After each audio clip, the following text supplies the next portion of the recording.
mais Isa ya molimo. Pour bundela on ninga molimo. Parce que pour bundela on ninga molimo, faut la spirituel. Amen l'église. Amen.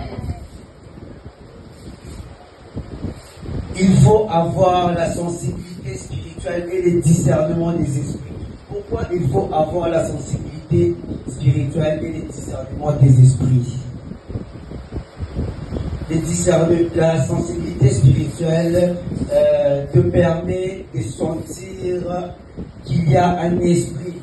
Par exemple, dans un lieu, tu entres, par exemple, dans une parcelle, aux Otambola, par exemple, aux Luka, Ndako missionnaire,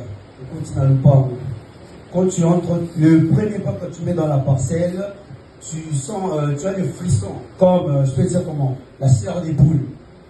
C'est ça. C'est ça, ça t'alerte. Et je peux ça au signal. C'est quoi, la discernement des esprits, ça va t'aider la discernement des esprits, ça va t'aider à permettre de savoir, de comprendre s'il s'agit de quel esprit. Vous comprenez? Amen l'église. Amen. Je vous donne par exemple, je donne l'exemple de maman, non? La maman, au Botimana, mon Zokola, comme l'enfant fait grandir. Et quand il était petit, il affichait des comportements bien, il était gentil, calme, obéissant, il ne sortait pas, il ne manquait pas les personnes âgées, le respect. Au fil du temps, vous allez constater que l'enfant a commencé à changer, de comportement. Le soir, moi, on a commis Kuluna, donc l'esprit, c'est ça le début de changement de ton enfant. Donc, qu'est-ce que tu dois faire? Tu dois avoir la sensibilité spirituelle, de sentir, de combattre cet esprit-là. C'est un esprit maléfique. Amen, l'église. Tu dois combattre cet esprit-là.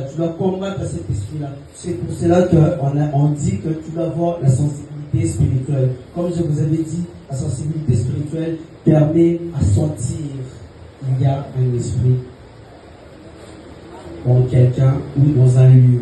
Comme je vous ai expliqué, si c'est dans un lieu, vous aurez une sensation, la chair de poule ou un truc pareil.